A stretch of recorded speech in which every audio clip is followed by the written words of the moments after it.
와, 관객들이 정말 좋아해 주시죠? 네. 네, 목 좀 축이시고요. 오늘 이렇게 네 분과 함께 이야기도 나누고 또 소리도 듣다 보니까 1시간 반이 훌쩍 지나가 버렸습니다. 네. 이제 어느덧 마무리를 해야 할 시간이 왔는데요.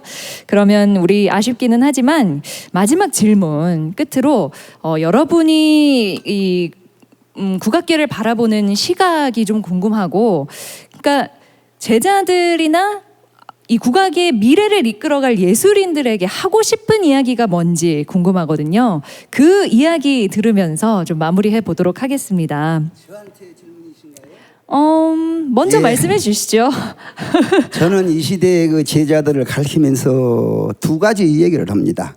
첫째는 열심히 노력을 해야 한다는 거. 네. 둘째는 시대에 따라서 변천어니까 전천후가 되어야 된다. 이런 말을 하고 있습니다. 이게 사람이 제가 이제 제 경험을 들어서 이 얘기를 하자고 하면은 70년도에 한참 그 일본의 관광을 공연을 많이 갔거든요. 네. 그때 예를 들어서 30명이 가면은 내가 거기에 끼었다 그러면 5명은 빠져버려요. 그러니까 5명 못 가는 친구들이 저놈 때문에 우리가 거기를 못 갔다. 이렇게 시기를 받고 또 한 번은 또 이제 그 국립창극단에 있다가 KBS에서 우리가락 마당이라는 그 이제 국악 프로를 하다가 그 다음에 국립국악원을 처음에 이제 들어가려고 이제 제가 서류를 냈었어요. 예. 근데 전체적으로 거기 민속반에 있는 분들이 저를 반대를 해요. 김일부가 들어오면 성격이 급해서 우리 못 산다. 그러니 저 사람 들어오면 안 된다. 그래서 제가 원장한테를 갔어요. 예. 야, 내가 이제 여기저기 다 끝나고 나도 살아야 되겠으니까 직장을 좀 들어가야겠는데 어떤 방법이 없냐 그랬더니 그 민속 단원들한테 전부 도장을 맡아오래요.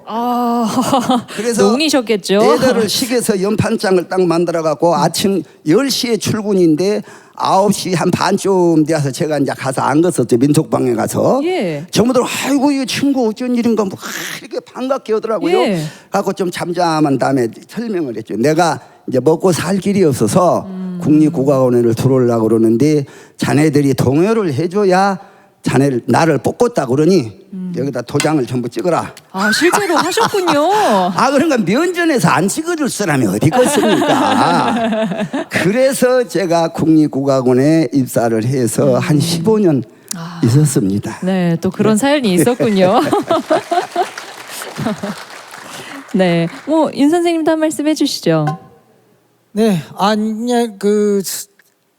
참 대선배님이시자 네. 선생님 앞에서 이렇게 그 후학들에 대한 당부랄지 그 이야기를 하라고 그러니까 저도 아직 그 부족한 선생님 앞에서는 이야기하려면 좀 이상하네요. 근데 이제 저도 어차피 성장해가는 과정 아직도 뭐 예술의 길은 끝이 없으니까요. 네. 선생님들께서 늘 하시는 말씀들이 그거잖아요. 이 판소리라고 하는 큰 뜻을 이제 보통 그러셨어요. 전봇대 같은 큰 뜻을 세우고 막상 시작했지만은 죽을 날 다가오니까 이쑤시개만 또 못하게 이루었다라는 말씀을 저희 돌아가신 선생님도 그렇게 말씀하셨고 많은 선생님들이 그렇게 말씀하시죠. 예. 예, 그만큼 어려운 거에 소리 길이긴 한데 이 기회라고 하는 놈은 앞에서 잡을 때는 머리카락이 있는데 뒤에서 잡으려고 하면 머리가 없어요. 그러니까 앞에 기회라고 하는 놈이 올 때 잡아야 되는 게 기회란 말이죠. 그렇다면 그 기회를 어떻게 잡아야 될 것인가? 준비되지 않으면 절대 잡을 수 없는 게 기회라고 생각해요. 지금 현실이 중요한 게 아니라 조금 더 먼 미래를 바라보고 더 많은 공부와 다양한 공부.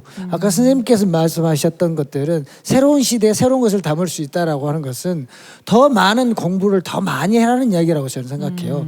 그래서 다가올 미래, 본인들의 미래, 그런 미래에 그 정말 주춧돌이 되고 또 선구자적인 음악인이 되기 위해서 지금 당장 현실이 물론 힘들긴 하지만은 예. 현실의 어떤 경제적인 것들도 무시할 수 없지만은 근데 그게 먼저이다 보면은 나중에 정말 큰 기회가 오고 큰 일을 하려고 하는 그 기회를 잡을 수 없다라는 것이 더 문제가 생기겠죠. 예. 저는 그런 점 하나 하고 하나는 그걸 위해서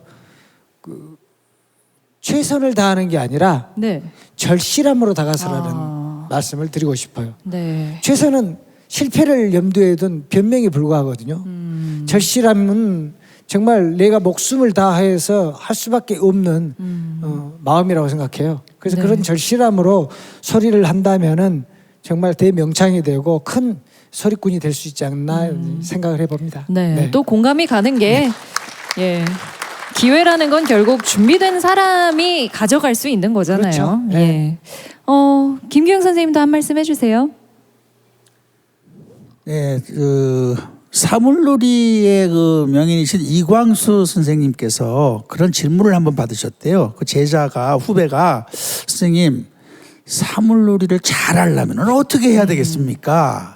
그렇잖아요. 그 네 가지 악기를 다 해야 되니까. 그랬더니 이광수 선생님 말씀이 네가 사물놀이를 잘하고 싶거들랑 사물놀이 네 가지 악기 중에 한 가지만 파고들어서 1등을 해버려라.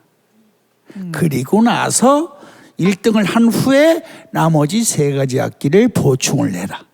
이렇게 말씀을 하셨답니다. 그러니까 바꿔 말하면 여러 개의 장르의 국악의 여러 장르를 동시에 다 일을 벌려버리면은 더디어요. 그 중에서 한 가지 자기한테 맞는 딱 한 가지만 선택을 해서 왕자를 얻어놓고 네. 그 다음에 여유 시간에 자기가 스스로 생각하는 부족한 부분을 채워놓는 방법이 있다. 이 말씀을 후배들한테 꼭 해주고 싶습니다. 네. 그것도 중요한 말씀 같아요. 네.